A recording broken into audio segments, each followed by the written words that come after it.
چھوڑ جاتی ہے ماں، کیوں چھوڑ جاتی ہے ماں، کیوں چھوڑ جاتی ہے ماں، کیوں چھوڑ جاتی ہے ماں، انگلی پکڑ کے چلایا سینے سے تم نے لگایا، ان 3 سالوں میں اماں تم نے بہت کچھ سکھایا، ماں سے بچھڑ کے جیتے ہیں کیسے، کیا یہ سکھاتی ہے ماں، کیوں چھوڑ جاتی ہے ماں، کیوں چھوڑ جاتی ہے ماں، دروازہ جب سے گیا ہے پہلو شکستہ ہوا ہے، ٹوٹی ہوئی پسلیاں ہیں، شبیر سب جانتا ہے، تکلیف میں ہوں بچوں کو اپنے، کیا یہ بتاتی ہے ماں، کیوں چھوڑ جاتی ہے ماں، کیوں چھوڑ جاتی ہے ماں، شبیر نے پھر صدا دی، کیا چھوڑ جاؤ گی تم بھی، کیوں ایسا کہتی ہو اماں، رہتی نہیں ماں کسی کی، اچھا بتاؤ کیا دور جا کر پھر لوٹ آتی ہے ماں، کیوں چھوڑ جاتی ہے ماں، کیوں چھوڑ جاتی ہے ماں، ایک روز ایسا بھی آیا تھا فاطمہ کا جنازہ، رخ سے کفن جب ہٹایا، شبیر نے ماں سے پوچھا، زیر کفن بھی آواز سن کر آنسو بہاتی ہے ماں، کیوں چھوڑ جاتی ہے ماں، کیوں چھوڑ جاتی ہے ماں، بر محمد وآل محمد صلوات۔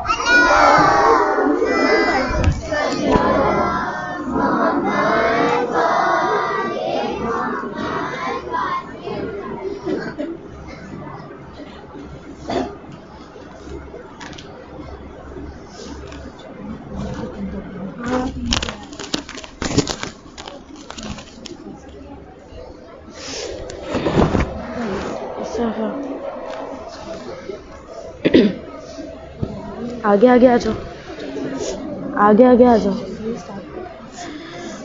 بابا کو روتے روتے جو زہرا گزر گئی، گل پڑ گیا کہ بنتے نبی کوچ کر گئی، فاقوں کے رنج سہ کے حضور پہ در گئی، محبوب کبریا کی عزادار مر گئی، 18ویں برس نے یہ آفت دکھائی ہے، آل نبی کو چرخ نے لوٹا دہائی ہے، آل نبی کو چرخ نے لوٹا دہائی ہے، سبتین گھر میں آئے جو بےتاب و بے قرار، اسماء سے پوچھنے لگے اماں کا حال زار، وہ بولی نیند آ گئی ہے شکر کردگار، کھانا تو جلد کھا لو کہ بھوکے ہو میں نثار، وہ بولے چین دے گا زمانہ تو کھائیں گے، اماں ہمیں کھلائیں گی کھانا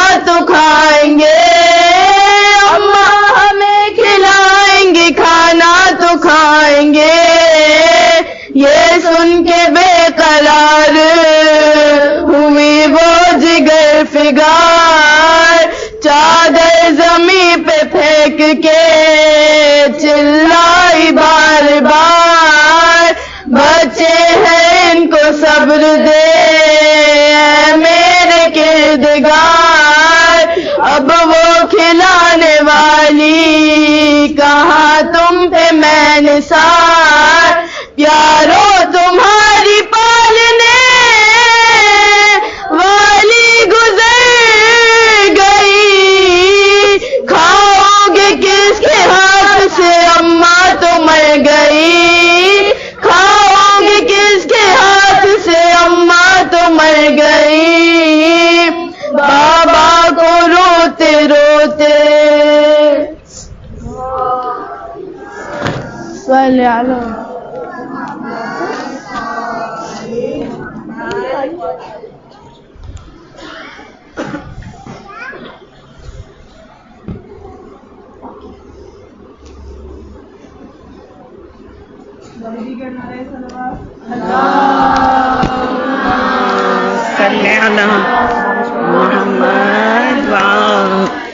محمد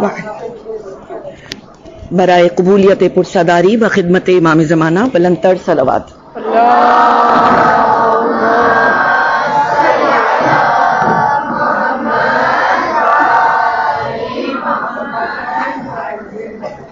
اعوذ باللہ من الشیطان اللعین الرجیم، بسم اللہ الرحمن الرحیم، الحمدللہ رب العالمین، ثم الصلاة والسلام علی نبی الامی العربی المکی المدنی القریشی ورسول المجدد والمصطفى الامجد ابو القاسم محمد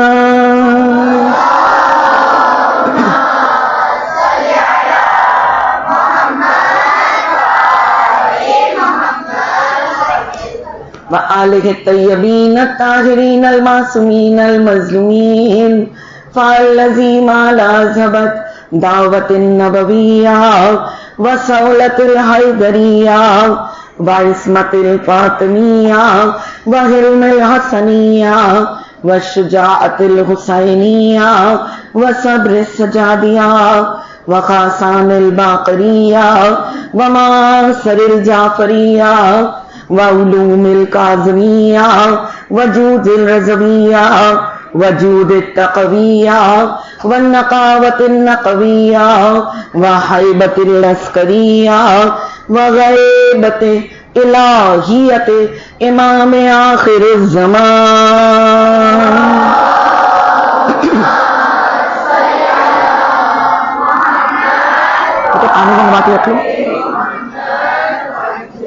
اما بعد فقد قال اللہ تبارک و تعالی فی کتابہ المجید وفرقان الحمید بسم اللہ الرحمن الرحیم انما یرید اللہ لیذھب عنکم الرجس اہل البیت ویطہرکم تطہیرا.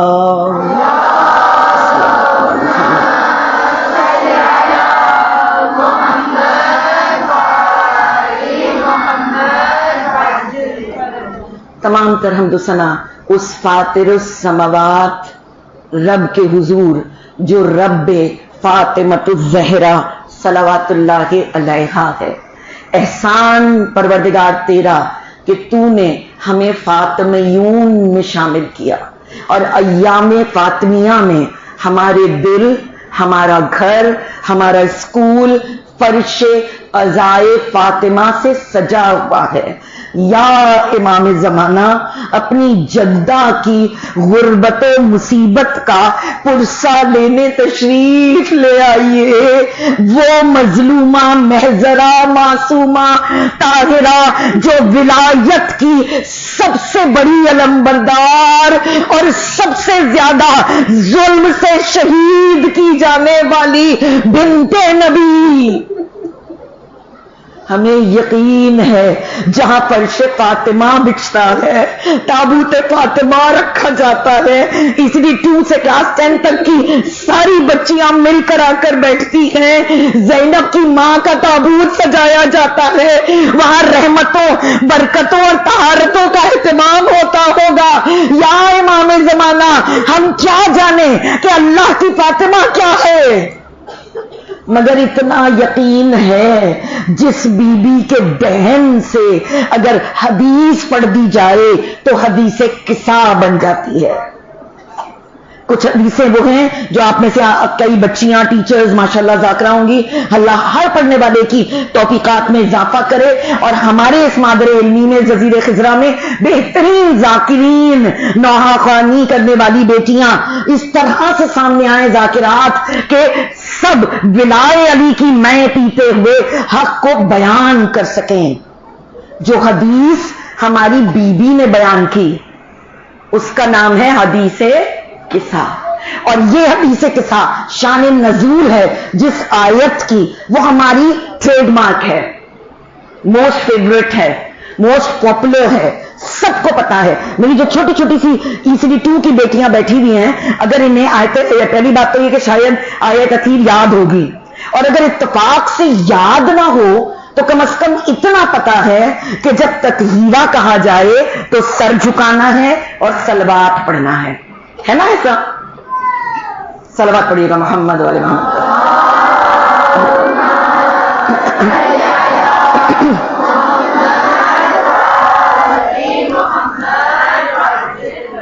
آیہ تطہیر قرآن کا 33واں سورہ، 33 سورہ کا نمبر، 33 آیت کا نمبر. یاد کرنا سب کو بہت آسان ہوگا. کیوں؟ کیونکہ 3 + 3 بھی 9 ہے نا. تو سورہ نمبر 33 اور آیت نمبر 33 اور آیت کا نام آیہ تطہیر. سب کی سنی ہوئی، سب کی پڑھی ہوئی، سب کی جانی ہوئی. اتنی کامن آیت کو کیوں سرنامہ کلام دیا؟ اس لیے کہ علامہ طالب جوہری کی ایک مجلس سن رہی تھی، انہوں نے کہا جیسے کلمہ تکبیر اللہ کی کبریائی کا اعلان ہے، اسی طرح آیہ تطہیر محمد و آل محمد کی طہارت کا اعلان ہے. ہم جتنا ہر نماز میں تکبیر کے بغیر نماز شروع نہیں کر سکتے، اسی طرح مودت میں داخلے کے لیے تطہیر ہونا ضروری ہے، طہارت ہونا ضروری ہے. ہمارے توضیح المسائل کسی بھی مرجع کا لکھا ہوا ہو، پہلا چیپٹر کیا ہوتا ہے؟ طہارت. یعنی پورا قرآن قصیدہ معصومین ہے، مگر باقی آیتوں میں یہ بتایا گیا کہ انہوں نے کیا کیا کیا، اور اس آیہ تطہیر میں یہ بتایا گیا کہ اللہ میاں نے کس کو ان سے دور رکھا.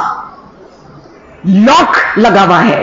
جیسے اس مجلس کے فرش پر وہی آئے گا جو بیوی سے محبت کرتا ہوگا، ہے نا, اپنے سر کو حجاب سے وہی ڈھانکے گا جو اس مرتبہ حجاب کو پہچانتا ہوگا, ہے نا ایسا. بالکل اسی طرح یہ آیہ تطہیر طہارت کا اعلان ہے. ارشاد فرماتے ہیں 8ویں امام شاہ خراسان حضرت امام علی رضا علیہ السلام,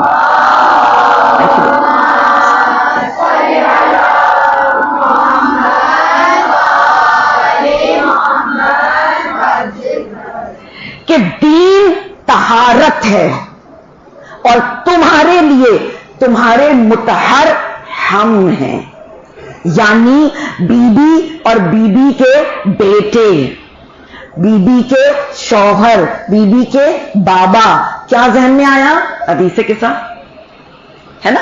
تو 8ویں امام ارشاد فرماتے ہیں اگر تمہیں دین سمجھنا ہے, دین میں داخل ہونا ہے, دین کا ہو جانا ہے, تو تمہیں ہم سے کنیکٹڈ رہنا ہوگا. اور اسی طرح آیت اللہ طہرانی ارشاد فرماتے ہیں جس مدرسے میں, اسکول میں, انسٹیٹیوشن میں, اسپیشلی بچیوں میں, ان کے ذکر میں آیہ تطہیر کو پڑھا اور سمجھا جاتا ہے, وہ مدرسہ بی بی کی دعا کے سائے میں آ جاتا ہے. وہ بیٹیاں جو آیہ تطہیر کو یاد کرتی ہیں, سمجھ کر پڑھتی ہیں, پریکٹیکلی اپنی لائف میں داخل کرتی ہیں. طہارت ایک بڑا خوبصورت اور مکمل کانسیپٹ ہے, ڈفرنٹ کانسیپٹ ہے. اور وقت بہت کم ہے, تیزی سے اگر بات کرتی چلوں, حدیث کے ساتھ کہاں سے شروع ہوئی. آج کے زمانے میں کئی لوگ کہتے ہیں کہ کیوں حدیث کے ساتھ ہی پڑھی جائے, قرآن کی سورہ کیوں نہ پڑھیں, اماموں کی دعا کیوں نہ پڑھیں. اس طرح کے بھی آبجیکشنز آتے ہیں. میں نے اوپر بیٹھ کے سنا ماشاءاللہ, یہاں بھی حدیث کے ساتھ سے مجلس کی ابتدا کی گئی. ہر وہ فرش جہاں حدیث قصہ پڑھا جاتا ہے, یہ یقین رکھو کہ اس حدیث کی ذاکرہ بی بی ہیں. آپ وہ حدیث سن رہے ہیں جو ان کے دہن سے نکلی. کسی بھی لفظ میں منتجب الدعوات, دعاؤں کو قبول کرنے کی طاقت نہیں ہوتی, لیکن جب وہ معصومین سے جڑ جاتا ہے تو اس کی ویلیو بن جاتی ہے. ہر گھوڑا گھوڑا ہوتا ہے, لیکن جسے زلجنا بنا دیں اسے چوم کر دعائیں پوری ہوتی ہیں. یہ تابوت بی بی کے نام سے کنیکٹ ہو گیا, ہماری مرادوں کے پورا کرنے کا سبب بن جائے گا, ہے نا ایسا. تو بالکل اسی طرح یہ لفظ میری بی بی کے دہن سے نکلے ہیں. انہوں نے ارشاد فرمائے ہیں تو جو بھی طہارت میں داخل ہونا چاہتا ہے اسے یہ سمجھنے ہوں گے. کہا گیا ایسی حدیثیں جن کے 500 راوی 600 راوی وہ اتنی مشہور نہیں ہوئی, اور بی بی کہنے والی, جابر لکھنے والے, اور ہم تک پہنچ گئے. خالی 2 وسیلوں سے یہ حدیث قصہ ہم میں سے ہر ایک کے پاس آئی ہے نا ایسا. پوچھا گیا باقی کیوں اتنی مشہور نہ ہوئی, یہ اتنی مشہور کیوں ہو گئی؟ کہا اس میں اتنے وسیلے ہیں, ان میں کون سچا کون جھوٹا. اور یہاں شہزادی صدیقہ طاہرہ سچ کے سوا جو کچھ نہ کہے اس بی بی کی حدیث ہے. تو یاد رکھیے گا, جس فرش پر ہم آ کر بیٹھیں اور حدیث کے ساتھ سنیں, جس مدرسے میں مجلس فاطمیہ اور تابوت فاطمیہ اٹھتا ہے, وہاں کے ہر بچے کا سچا ہونا واجب ہو جاتا ہے. ہمیں اپنے آپ کو زبان کی نجاستوں سے, آنکھوں کی نجاستوں سے, ہاتھوں کی نجاستوں سے بچا کر رکھنا ہوگا, تاکہ ہم اس صاحب تطہیر بی بی کی حدیث کو سنیں اور سمجھ سکیں. صدیقہ کی زبان کے الفاظ. اور پھر بی بی نے کیا کہا کہ ایک دن میرے بابا میرے گھر آئے, اور پھر کیا کہا انہوں نے, بدن میں ضعف محسوس کیا, کمزوری فیل کر رہے تھے رسول اللہ. اب اس پہ بھی بہت سا اعتراض آیا کہ بی بی فاطمہ کون تھی؟ اگر بدن ضعف بدنی تھا تو کسی ڈاکٹر کے پاس جاتے, کسی پین کلر کو کھاتے, بی بی کے پاس کیوں آئے؟ اور اگر بی بی کے پاس آ گئے تھے تو بجائے اس کے کہ بی بی مالش کرتی, کوئی پین کلر کھلاتی, کوئی ریسٹ کرواتی, انہوں نے چادر دے دی یمن کی, ہے نا, کہ جب تک بی بی نے اس کو اٹھا کر رسول کو نہیں اڑایا تھا وہ چادر یمانی تھی, اور جب بی بی نے اڑا دیا تو چادر تطہیر بن گئی. حدیث قصہ کا چیپٹر کا نام بن گئی یہ قصہ، یہ چادر. تو یہ ویلیو کہاں سے آئی؟ تو جواب دینا میری بیٹیوں، قرآن میں جواب موجود ہے. جو سورہ یوسف ہے، جب حضرت یوسف کے بھائیوں کو بھیجا جا رہا تھا دوسری مرتبہ اور حضرت یوسف نے بتا دیا کہ میں تمہارا بھائی ہوں، تو انہوں نے اپنا ایک کرتا اتارا اور دیا اپنے سگے بھائی کو، بنیامین کو، اور کہا کہ اسے تہ کر کے ساتھ لے جاؤ، بابا کی آنکھوں پہ ڈال دینا، بابا کی آنکھیں ٹھیک ہو جائیں گی. اب جتنی میری بچیاں بیٹھی ہیں ماشاءاللہ، سائنٹسٹ ہیں، ینگ سائنٹسٹ، آپ میں سے بہت سی ڈاکٹر بنیں، بہت سی ریسرچ کریں، دنیا میں بڑی بڑی ترقیاں کریں. یہ بتائیے کسی اندھے کے لیے اس کی آئی سرجری ہونی چاہیے، آئی اسپیشلسٹ ہونا چاہیے، آئی ہاسپٹل ہونا چاہیے، کرتا کیوں؟ ہے نا سوال. لیکن ہے کوئی جو چیلنج کرے قرآن کو، قرآن کی ویلیوز کو؟ نہیں کر سکتا. تو یہ قرآن میں سورہ یوسف کا واقعہ حدیث قصہ کا ضمیمہ ہے، ایڈنڈم ہے، ابتدا ہے، پریفیس ہے، تاکہ آپ سمجھیں کہ معصومیت کا لیول کیا ہوتا ہے. پھر اس سے آگے بحار الانوار میں، قصص الانبیاء میں جہاں قرآن کی تشریح بیان کی گئی، وہاں بیان کیا گیا کہ جب قافلہ چلتے چلتے پہنچ گیا کنعان پر، یعنی بارڈر پر سٹی کے، جیسے کوئی سہراب روڈ پہ پہنچ جائے کراچی کے ہائی وے سے آتا ہوا، وہاں پر جب پہنچا قافلہ اور حضرت یعقوب کہاں ہیں؟ اپنے گھر میں. ان کا گھر مثال ہے ایسے جیسے پیچھے چیسٹ میں آپ لوگ یہاں بیٹھے ہوئے.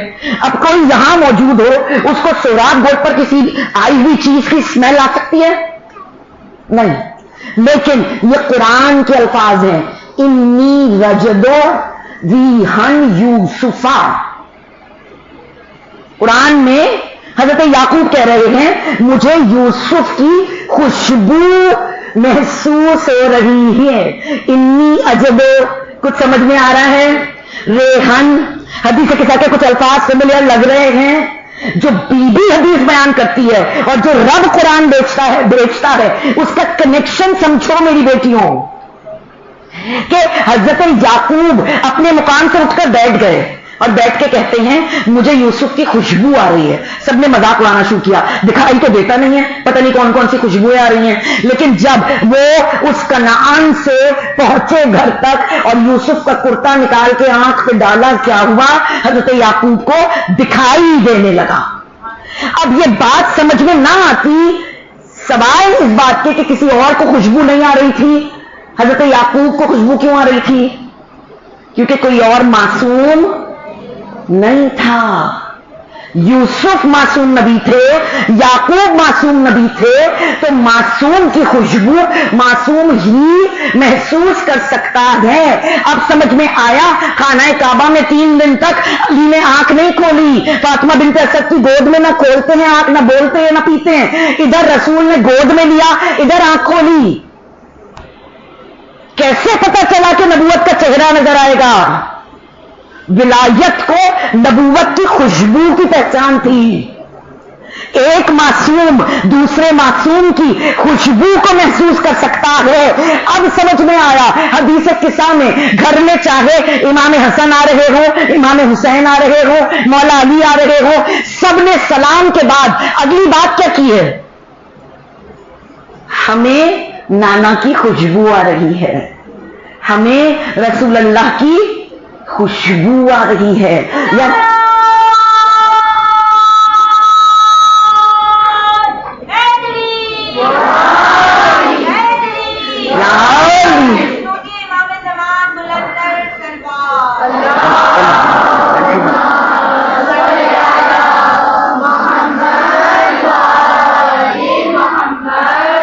اب یہ روایت سمجھ میں آئی کہ جہاں مجلس ہوتی ہے وہاں فرشتے آتے ہیں خوشبو سونگھتے ہوئے. جو خوشبو جنت میں نہیں ہوتی وہ فرش معصومین پہ کہاں سے آتی ہے؟ کیونکہ معصومین پہلے آتے ہیں، خوشبو ان کے ساتھ آتی ہے، ان کے بعد آتی ہے، ان کی ہستیوں کی آتی ہے. اور جہاں بی بی کا فرش ہو وہاں آخری نبی سے آخری امام تک 14 کے 14 معصوم آتے ہیں. میری بیٹیوں اپنے ہاتھوں کو پھیلا کر جب تابوت اٹھے نا، نبی کو ان کی بیٹی کا پرسہ دینا، علی کو ان کی زوجہ کا پرسہ دینا، اور امام حسن سے امام قائم تک کو ان کی یتیمی کا، ان کی ماں کی رحلت کا پرسہ دینا، یقین کرو پروردگار تمہارے ماں باپ رشتہ داروں کی زندگیوں میں اضافہ کر دے گا، کیونکہ یہ وہ ہیں جس کی مدد کرنا چاہیں اسے مالا مال کر دیتے ہیں۔ کتاب کا نام ہے جذب الدین، فارسی کی کتاب ہے، اور اس میں ایک چھوٹا سا واقعہ لکھا گیا کہ یہ جو چادر تطہیر ہے نا، جو ابھی سے قصہ جس پہ ہم بات کرتے رہتے ہیں، یہ چادر کئی دفعہ بیچی گئی ہے، کئی دفعہ رہن رکھی گئی ہے، مگر کبھی بھی فاطمہ اور ان کے بچوں کی مدد کے لیے نہیں، جو ان کے دروازے پہ مانگنے آئے اس کے لیے۔ ٹھیک ہے، تو ایسی ہی ایک روایت ایک نان شیعہ عالم ہے، فارسی میں انہوں نے ایک کتاب لکھی ہے جذب کر کے، اور اس کتاب میں یہ واقعہ موجود ہے کہ ایک مرتبہ بی بی کے دروازے پر ایک مانگنے والا آیا۔ اس وقت بی بی کے گھر میں دینے کے لیے کچھ نہیں تھا، بچے بھی 3 دن کے فاقے سے تھے۔ اتفاق سے سلمان فارسی دروازے کے آگے بیٹھے ہوئے تھے، بلکہ کنکر ہٹا رہے تھے اپنی ابا کے دامن سے کہ ابھی میرے شہزادے باہر نکلیں گے تو انہیں یہ کنکر نہ چپ جائیں۔ محبت مودت کی کیفیت ہے۔ ایسے میں بی بی نے جب سلمان کو دیکھا تو اندر گئیں اور وہی چادر لے کر آ گئی۔ کون سی چادر؟ جو تھی یمن کی، مگر جب بی بی سے مس ہو جائے تو تطہیر کی چادر بن جاتی ہے نا، وہی چادر لے کر آئی اور کہا سلمان ایسا کرو اسے بیچ کر کچھ لے آؤ تاکہ یہ فقیر خالی ہاتھ نہ جائے۔ اس فقیر سے کہا بھائی تھوڑا سا انتظار کر لیں۔ سلمان نے بہت زیادہ کہنا چاہیے احترام سے اس چادر کو کندھے پہ رکھا اور چلے۔ اب سب کو فیل نہیں ہوا، کچھ ایک آگے یہودی کے محلے سے جا رہے تھے، ایک راغب دوڑتا ہوا وہ جو یہودی کے صحن میں کوئی عبادت کر رہا تھا، اچانک اس نے دروازہ توڑا اور باہر نکل کے کہتا ہے تیرے کندھے پہ کیا ہے؟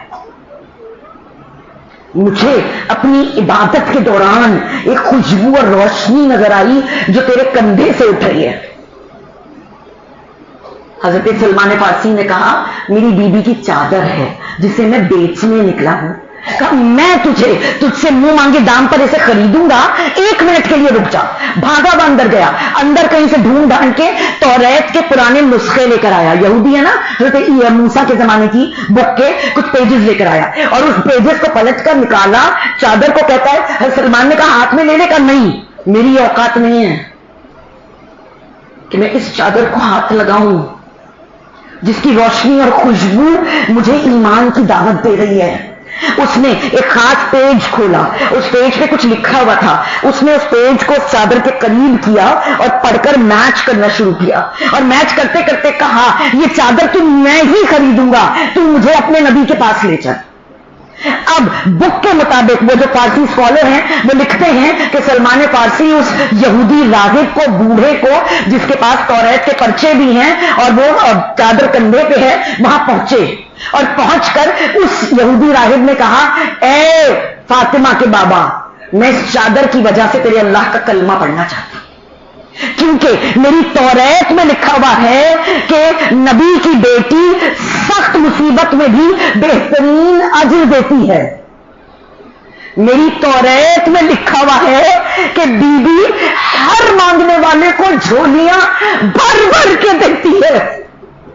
سیدہ تیرے فرش پہ آ کر بیٹھے ہیں، بہت گناہگار اور دنیا دار ہے بی بی۔ کہتا ہے میں نے اپنی توریت کے اس پرانے نسخے میں چادر کی ساری نشانیاں ملائی ہیں، وہی کالا رنگ ہے، وہی اٹھتی ہوئی روشنی اور خوشبو ہے، وہی طہارت کا انداز ہے، مجھ جیسا اس کو انگلی بھی نہیں لگا سکتا، لیکن اس کا اجالا مجھے مسلمان کر سکتا ہے۔ اس نے بھرے ہوئے مسجد نبوی میں کھڑے ہو کر کلمہ پڑھ لیا، مسلمان ہو گیا۔ سلمان آگے بڑھے، بھائی اب تو چادر لے لے۔ کہا میری مجال، میں اس چادر کو انگلی لگاؤں، جس بی بی کی ہے اس کو دے کر آ جا، جو فقیر ہے اس کو مالا مال میں کر دوں گا۔ پروردگارا اسی چادر تطہیر کا واسطہ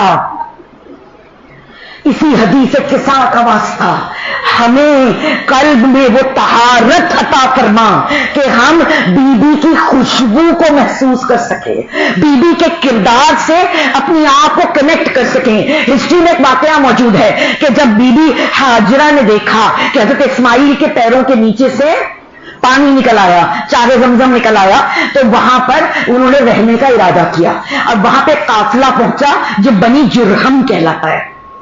باتیں بہت ساری ہیں بیٹیوں، اسی لیے میں جلدی جلدی سے کر رہی ہوں تاکہ ہم مخصوص ٹائم میں ایک کمپلیٹ میسج آپ تک پہنچا سکیں۔ اب وہ بنی جرہم وہاں آیا اور انہوں نے کیا کیا، بی بی ہاجرہ کے کہنے پر سب سے پہلے اللہ کا گھر بنایا۔ ان قبیلے والوں کو ایک ہی طرح کا گھر بنانا آتا تھا، یعنی سمپل 4 دیواروں والا کمرہ۔ انہوں نے پہلا بنایا اللہ کا گھر، پھر ویسے ہی اپنے گھر بنانے شروع کر دیے۔ جتنا بڑا ان کا قافلہ تھا اتنے ہی گھر بنا لیے، سب مل کر رہنے لگے۔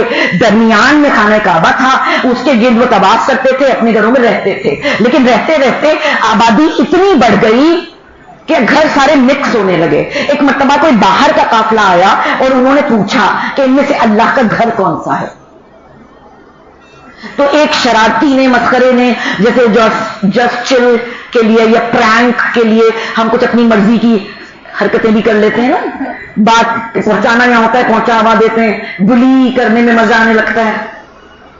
پلیز کنیزان زہرا، کسی کو اذیت دے کر خوش نہیں ہو سکتے۔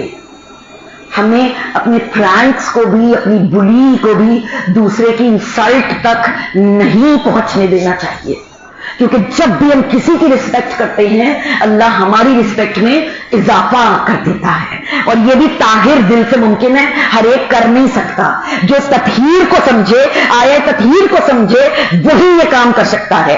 اب کیا ہوا، ایک مسخرے نے اپنے گھر کا پتہ بتا دیا، اور جو قافلہ باہر سے آیا تھا وہ اس کے گھر کا طواف کر کے وہاں چڑھاوے چڑھا کر چلا گیا۔ ایک شخص بھاگتا ہوا گیا حضرت اسماعیل کے پاس، جا کے کہا آج تو غضب ہو گیا، اللہ کے گھر کے بجائے فلاں فلاں کے گھر کا طواف ہو گیا، اور وہاں پہ چڑھاوے چڑھا دیے گئے۔ فوراً کیا کیا حضرت اسماعیل نے، تیزی سے آئے اپنی ماں کی طرف۔ کون ہے؟ نبی وقت، ذبی اللہ، خلیل اللہ کے بیٹے، لیکن نبوت بھی جس کی کنسلٹیشن سے کام کرے وہ ہوتی ہے ماں۔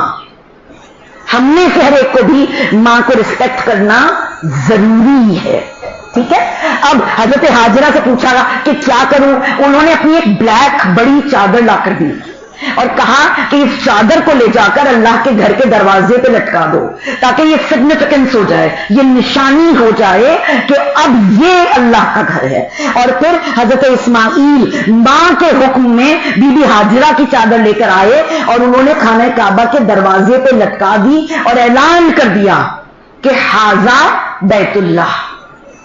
اب ہسٹری سے کنیکٹ کروں اپنی بیوی کے گھر سے، جو کالی چادر اسماعیل کی ماں کی ہو وہ بیت اللہ بنتا ہے، اور جو کالی چادر حسین کی ماں کی ہو وہ اہل البیت بنتے ہیں۔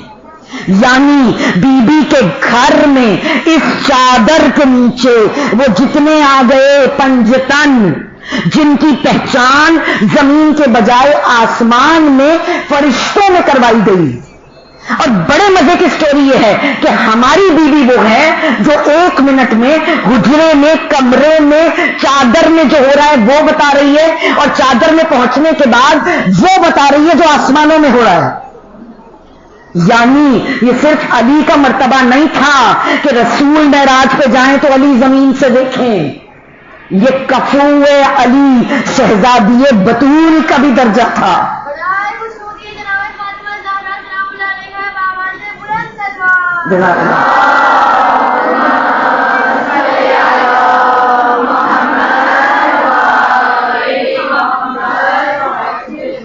یہ بیوی کا مرتبہ تھا کہ ابھی بتا رہی ہیں کہ چادر کے اندر کون ہے۔ اور یہاں بھی بڑی خوبصورت بات ہے، جو بھی آیا اس نے سلام کیا بیوی کو، کہا خوشبو آ رہی ہے نبی کی، اور جب بیوی نے کہا چادر کے نیچے ہیں تو گئے۔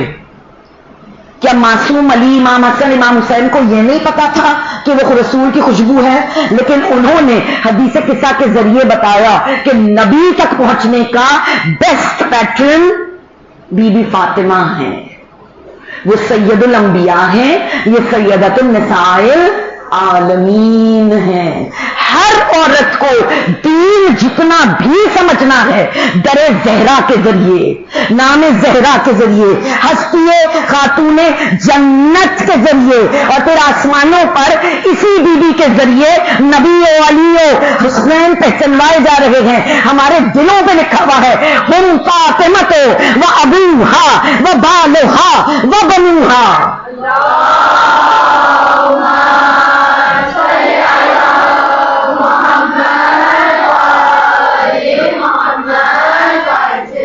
اور جب ان کی پہچان ہو گئی تو کیا منزلت ہے؟ آیا تطہیر اس چادر کے اندر نازل ہوئی۔ اللہ ہم سب کو بار بار حج و عمرہ پہ جانا نصیب کرے۔ جو کالی چادر کے نیچے ہے وہ بیت اللہ ہے اور باقی سب حرم ہے، ایسا ہی ہے؟ بالکل اسی طرح نبی کے ساتھ اس چادر قصہ میں، یا یہ کہوں چادر تطہیر میں، جو پنجتن ہیں وہ اہل بیت ہیں، باقی جو آس پاس کے گھروں میں ہیں وہ اہل حرم ہو سکتے ہیں، وہ اہل بیت نہیں ہیں۔ اور پھر اللہ کی جو آیت آئے، کاش وقت ہو ہم اس پہ گفتگو کر سکے، انما لاک لگ گیا، بس اور بس۔ اس وقت اس جوڑ کے اندر جتنے ہیں وہ شریک مجلس ہیں، اس جوڑ کے باہر جو ہیں وہ شریک مجلس نہیں ہیں۔ اسی طرح یہ انما کا لاک جو چادر کے اندر ہیں اور جو چادر کے باہر ہیں ان کو سپریٹ کر رہا ہے۔ اور قرآن میں جہاں جہاں یہ انما کا لاک لگا ہے، اللہ نے انما کہہ کر کہا شراب حرام ہے، اللہ نے انما کہہ کر کہا کہ مسلمان بھائی بھائی ہیں، انما کے لاک کے ساتھ قرآن میں جہاں بات کی گئی سب جگہ اللہ نے اپنا ارادہ بتایا۔ اب ارادہ بھی ایک ہمارا ہوتا ہے، ارادہ تشریعی جو چینج ہوتا رہتا ہے، ہم کہتے کچھ کرتے کچھ، ہو کچھ جاتا ہے، کبھی موسم بدل جاتا ہے، کبھی صحت بدل جاتی ہے۔ ایک ہوتا ہے ارادہ تکوینی، کن فیکون والے پروردگار کا ارادہ، اور جو بھی اس ارادہ تکوینی کے آگے سر جھکا دیتا ہے اللہ اسے سب کچھ عطا کر دیتا ہے۔ تو یرید اللہ کا ارادہ تکوینی یہ ہے کہ وہ کہتا ہے اور ہو جاتا ہے۔ کیا ان سے رجس کو دور رکھے؟ پورے قرآن میں 10 ٹائمز یہ لفظ رجس آیا ہے، نجاست۔ سورہ توبہ آیت نمبر 95، پروردگار کہہ رہا ہے اے میرے رسول یہ بھاگ جانے والے رجس ہیں۔ کتنی خوبصورت تشریح ہے کہ رسول نے کہا تھا اپنی جگہ کھڑے رہنا، نبی کا ساتھ دینا۔ کاش وقت ہو ہم جنگ احد پہ بات کریں، جہاں دوڑنے والے دوڑ گئے اور کھڑے رہنے والا کھڑا رہا، آسمان سے ذوالفقار آئی اور وہ نبی کے لیے لڑتا رہا، بی بی گھر سے گئی اور بابا کا زخم صاف کیا، پوری ایک لمبی داستان۔ لیکن اگر جنگ احد کا مرکز رسول تھے تو رسول کو چھوڑ کر جانے والے رجس ہیں، اور حدیث قصہ کا مرکز اگر فاطمہ ہیں تو فاطمہ کو غضبناک کرنے والے رجس ہیں، فاطمہ پر ظلم کرنے والے رجس ہیں، فاطمہ کو ناراض کرنے والے رجس ہیں۔ اور یہ ہم نہیں کہہ رہے، یہ سارے نبی کے لفظ ہیں۔ ہر وہ فرد جو بیوی کا ساتھ نہ دے وہ رجس ہے۔ خدا ہمیں توفیق دے کہ ہم ان تمام نجاستوں سے، بدترین دشمنوں سے خود کو بچا کر حق پر قائم رہنے والے باقی رہیں۔ اور یہ ایام فاطمیہ کے فرش تک پہنچنا، اس مجلس میں شریک ہونا، اس ذکر میں اپنا حصہ ڈالنا، اس بات کا اعلان ہے کہ رب ہمیں اپنے قریب، اپنی بیوی کے قریب بلا رہا ہے، جو کوثر ہے، جو سورہ قدر ہے۔ ہر کوئی ان کے قریب نہیں جا سکتا۔ آیت اللہ قزوینی نے اپنی کتاب میں لکھا بی بی کا لقب طاہرہ ہے، وہ ایسی پاک ہے جس سے ہر نجاست دور ہے نا۔ لیکن کیا اس وقت میری بیٹیاں یہ کہیں کہ وہ تو بنائی گئی طاہرہ، بتول، عذرا، حورا، انسیہ، وہ کہاں ہم کہاں؟ وہ اس لیول کی تھی، ہم کیا کریں؟ اتنا بتاؤ اللہ نے تمہیں کیا بنایا؟ تم کوئی کیڑا ہو، کوئی برڈ ہو، کوئی درخت ہو؟ تم سب انٹیلیجنٹ اسمارٹ گرلز ہو، لڑکیاں، بیٹیاں، فیمینن، فیمیل عورتیں، ہے نا ایسا؟ اللہ نے ہمیں صاحب عقل و عمل بنایا. بی بی ایبسلوٹ اسٹینڈرڈ ہے، کھرا سونا ہے، پیورٹی کا میکسیمم ہے. لیکن جو جتنا عقل والا ہے، علم والا ہے، عمل والا ہے، دین والا ہے، ہدایت والا ہے، اس کو اتنا ہی اپنی بیوی کے قریب ہونا ہوگا. جو 8ویں امام نے کہا تمہارے مطہر ہم ہیں. بی بی ارشاد فرماتی ہیں اگر تم اپنی زبان اور نظروں کو پاک کر لو تمہارے دلوں تک میں آ جاؤں گی. میرا وقت ختم ہونے پہ آیا میری بیٹیوں، بس یاد رکھنا اس آیے تطہیر کا حق یہ ہے کہ صرف اپنا اسکارف وائٹ نہیں رکھنا، صرف اپنے نیلز کٹ نہیں رکھنا، یہ سب بھی کرنا ہے. پراپر یونیفارم میں بھی آنا ہے، صاف ساکس بھی پہننے ہیں، اپنے اٹائر کو، اپنے ڈریس کوڈ کو پوری طرح فالو کرنا ہے، اپنے بیگ کو، اپنی ڈیسک کو، اپنے اسکول کو، اپنے گھر کو، اپنے رشتوں کو پاک رکھنا ہے، صاف رکھنا ہے. لیکن ان سے زیادہ اپنے انٹرنل کو اپنی بیوی سے کنیکٹ کرنا ہے. جو وقت کے امام کی مدد کے لیے چور چور پسلیوں کے ساتھ دربار میں کھڑے ہو کر خطبہ دے، مگر اس خطبے میں کہہ رہی ہو حمد اللہ کے لیے جو ساری نعمتیں عطا کرتا ہے. نعمتیں بہت، کاش وقت میں گنجائش ہوتی ہم بات کرتے. نعمت میں سب سے بڑی نعمت نعمت ولایت ہے، کیونکہ اتممت علی نعمتی کا اعلان وہی ہو رہا ہے جہاں علی ولی اللہ کا اعلان ہے. یا علی یا علی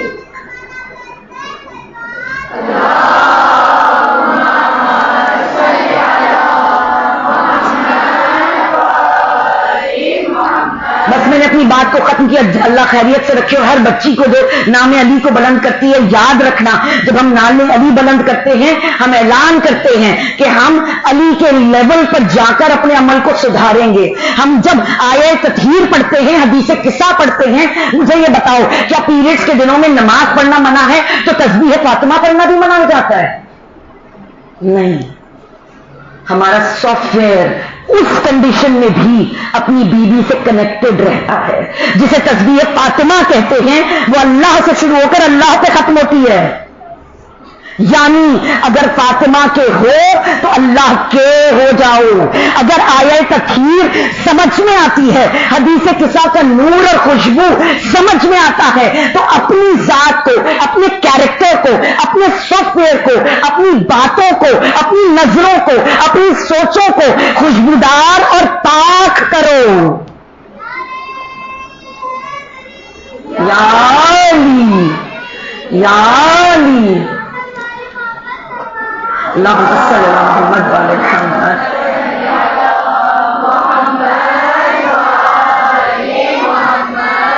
بس میری بیوی کا مرثیہ ہے کہ میرے بابا تیرے بعد مجھ پر اتنی مصیبتیں پڑی کہ اگر دن پہ پڑتی مانند رات سیاہ ہو جاتی.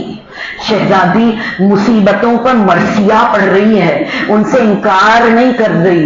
راہ خدا میں ہر ظلم کو اٹھانے والی نے ولایت کا پورا پورا ساتھ دیا ہے کہ دروازے پہ آنے والے پکار کر کہیں علی کو بھیجو، اور بی بی کہہ رہی ہو میں فاطمہ نبی کی بیٹی ہوں، کیا تم اس گھر کو جلا دو گے جس گھر میں میں اور میرے بچے موجود ہیں؟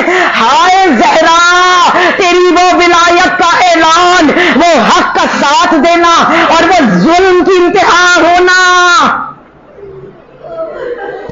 کہ یزید کے پاس ابن عمر پہنچا. کب؟ جب بی بی زینب کا قافلہ مدینے آ چکا اور اس نے وہاں جا کر کہا یزید تو نے اپنی طاقت میں آ کر اچھا کیا حسین کو مار دیا. اتنا بتا دے نبی کی بیٹیوں کو بازاروں درباروں میں کیوں بلایا؟ اس آل فاطمہ کا کیا قصور